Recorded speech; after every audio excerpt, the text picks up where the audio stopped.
Hello guys, good morning. Welcome back to my YouTube channel. This is Otoboy Zone.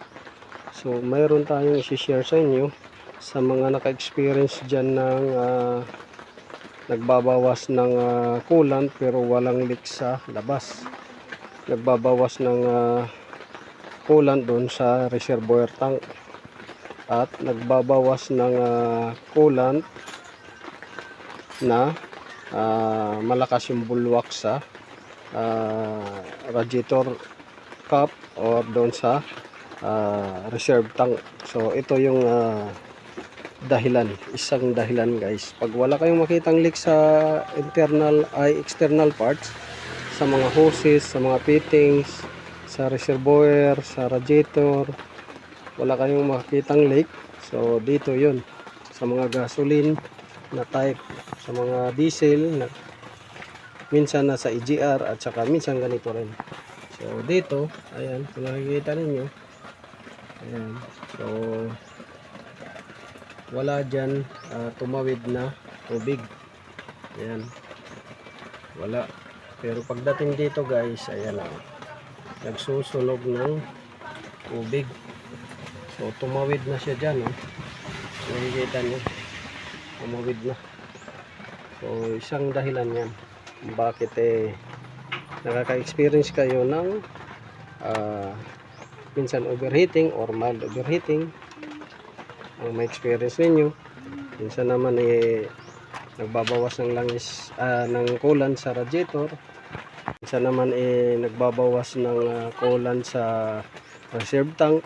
Minsan naman bumubulwak yung tubig sa reserve tank or kaya doon sa radiator. So isang dahilan yan, leaking sa cylinder head. So minsan nagma-mild overheat ito, minsan naman hindi nag-overheat. Pag sakaling malakas yung fan, nahahabol niya yung init, pero nangangamoy sunog na bakal or aluminum. Ito aluminum. So ito yun, yan yan. Yung tubig pumasok sa chamber at ito na yung nangyari. Yan. So kita ninyo yan, dito makikita na lumalabas na yung tubig ito, yan, kasi itong butas na to puro tubig yan. Ito tubig, ang oil lang dito, ito oil to, ito oil, tapos dito oil yan. So yan yung condition yan, nagkulor gatas. Ito condition nitong makina ay nagsusunog rin ng langis at nag-sludge na siya, oil sludge. So nag-oil sludge na siya at nagsusunog pa ng coolant. So ito gaya niya, susunogin ng coolant ng spark plug yan, mausok yan siya. Pero pagka uminit nawawala rin siya, pero nagbabawas dito sa area na to. So number 2 and 3. So yan yung condition ng na to. So yan, oil sludge at coolant leak. So yan yung condition niya. So nahirapan tayo pagbunot nito dahil makalawang. So kasama na yung exhaust manifold nya, sinama na natin. Hindi na nga natanggal tong oxygen sensor dahil sumikip na. So papalitan natin ng mga bolt yan, babarinahin natin kasi yung iba naputol na yun. So yan, oil sludge.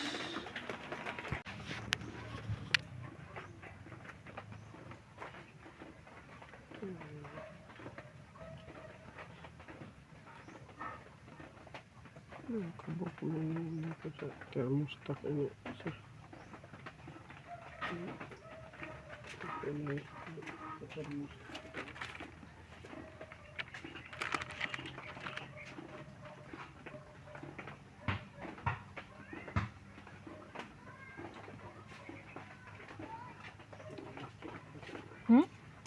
Bigay sa thermostat.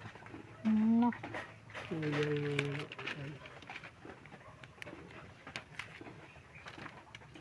wala ang nakatulog ito.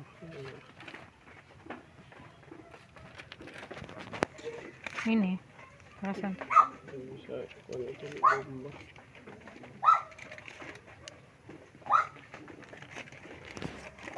Ikaw pun dyan.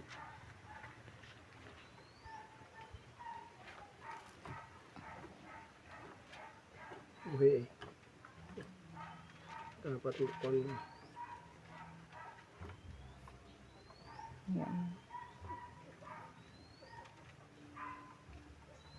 Ano yung side sa bowl ko. Black oil ba ito? Ito kakukukan.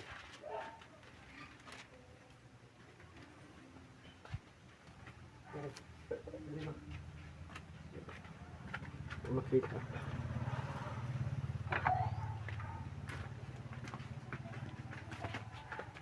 Black oil ba?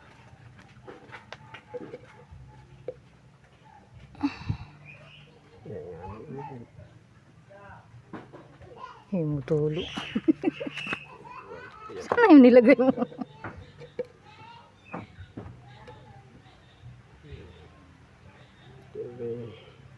Sunod.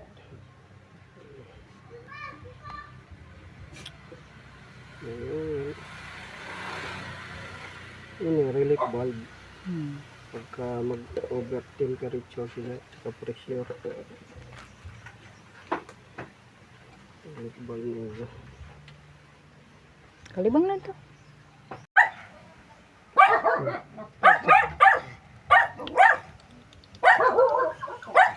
Ya mo lahos. Talo. Talo. Walang ubirahon. Ya mo lahos basa. Ya mo lugo dito. Tikas. Dapat hindi lahos din. Parang tayo na kung black oil yun. Sana di mo lahos.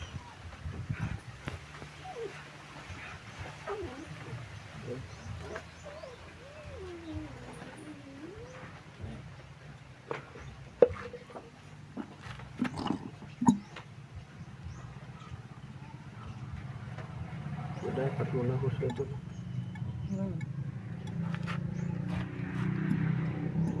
Ini siya, dako na ko ang suction. Suction.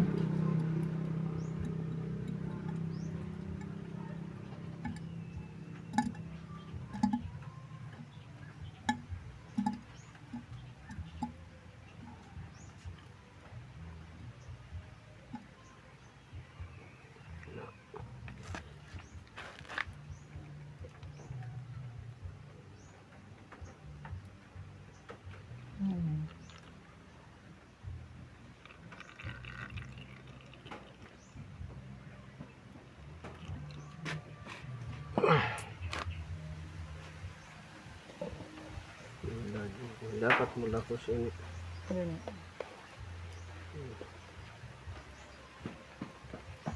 Problem na gadi mo lahos.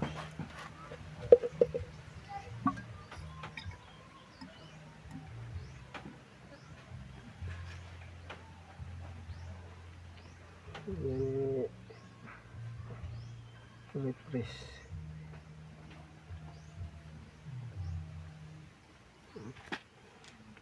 Dapat mo lahos ini.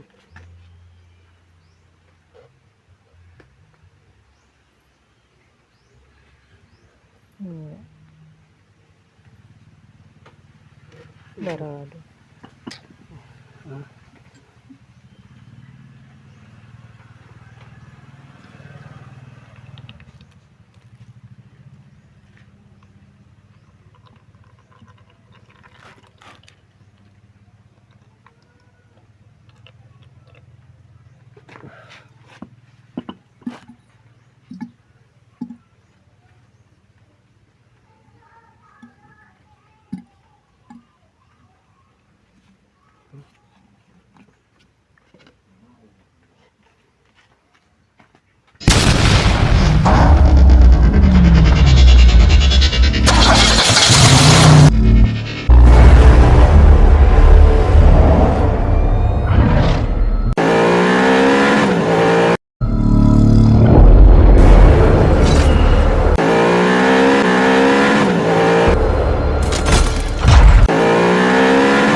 make